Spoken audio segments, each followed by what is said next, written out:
Караганды, меня зовут Смоглова Сергеевна. Скажите, пожалуйста, когда вы начинали свою предпринимательскую деятельность, с какими трудностями вы столкнулись и как их преодолели?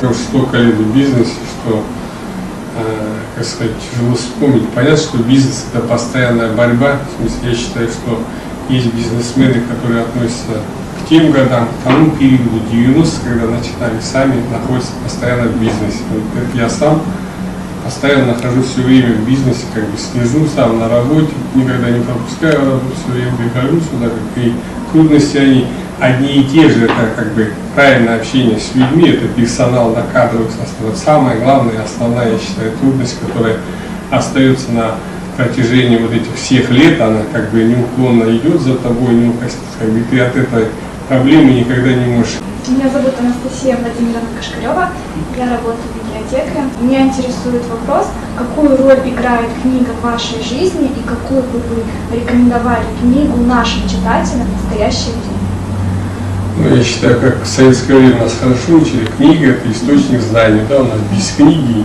ничто как бы. И я всегда говорю, самое легкое в жизни дать совет, да. Но люди забывают, что тяжело дать сказать, ты вот эту книгу прочитай, у тебя вот здесь что-то появится. Я когда там смотрю, как бизнесмены там говорят, вот эти книги, вот эти, ну, сложно по одной книге.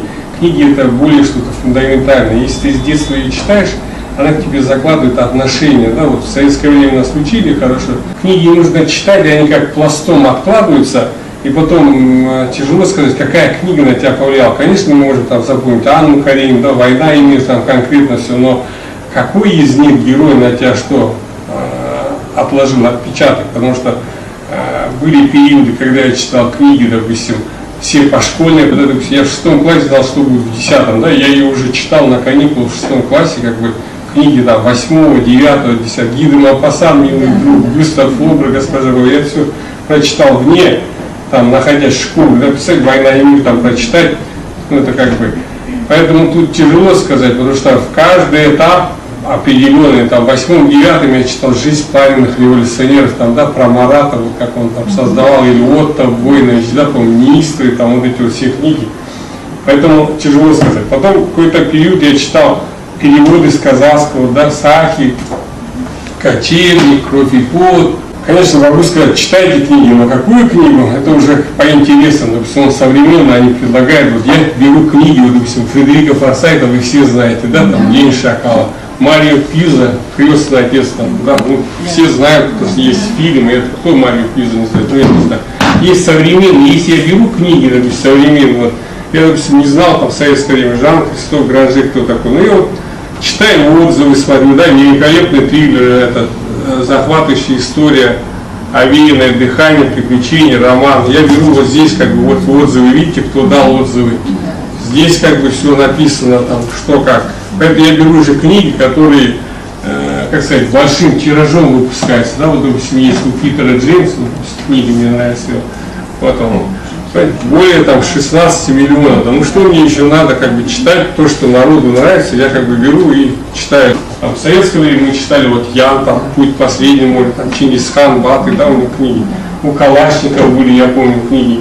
Тут вот здесь вот Прометей или «Жизнь Бальзака», там, я помню, это все как бы какое что. Я помню человек, который смеется, Виктор Гюго, там.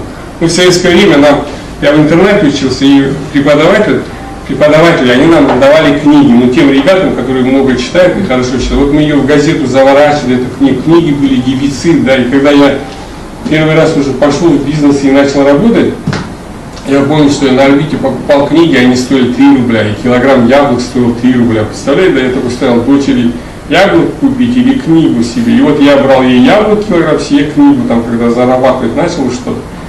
И как бы все время были книги, потому что в то время было медленное, да, оно шло по-другому, потому что не было вот этих современных технологий. Сейчас время летит, я считаю, даже не замечает. Может, я повзрослел или что, но как бы эра другая, эпоха другая. Вот там в йоге смотришь, там вообще эпоха другая, да, совсем сказано. А в то время, пока новость там получится, пока газету прочитаешь, пока книги, как бы все было через книги. Поэтому я говорю, все эти книги, которые читаешь и сейчас, и раньше читал что-то, они накладывают, конечно, каждый свой отпечаток. «Мастер Маргарита», да, там все, ну, как бы такие книги, которые раньше было время, и можно было их таскать, вот такие толстые с собой в командировку, вот, допустим, Теодор Драйзер, да, это такая книга, ну, финансист, титан, стоик, да, ну, я не знаю, это вообще, это вот про самый бизнес, вот эта книга, да, основная. Когда там я ее прочитал, не помню, как зарубежное что-то появилось, а вот Эдгар По, да, допустим, ну, фантастика у него там, этот, я был маятник, там прочитал, не знаю, в каком классе, там, прятался под одеяло все время, когда читал, там, и как бы страшно дали. Луи Бессинар, вот он, да. Это вот книги, которые Дюма, вот, учитель фехтования, там, у него 45, там, еще какие-то, много книг.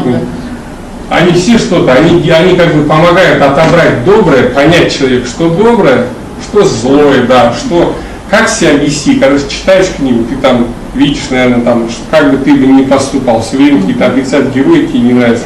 Потом, когда ты в жизненной ситуации сталкиваешься, за счет того, что у тебя эмоции там, или ты, как сказать, гордыня у тебя, ты начинаешь вести себя так же что-то. Потом как бы отходишь, начинаешь вспоминать, думаешь, надо же не так вести, ну и приглашаешь человека, там, извиняйся, все остальное. Ну, в принципе, вот так. Просто бизнесмены должны ставить перед собой цель.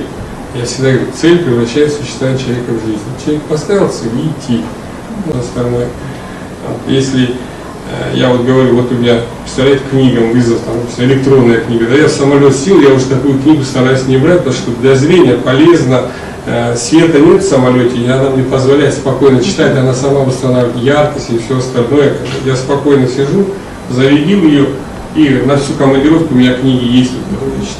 Здесь, допустим, вот iPad, да, я поехал, у меня 3G, там Wi-Fi за границей, я все новости в курсе, все читаю, как бы на связи.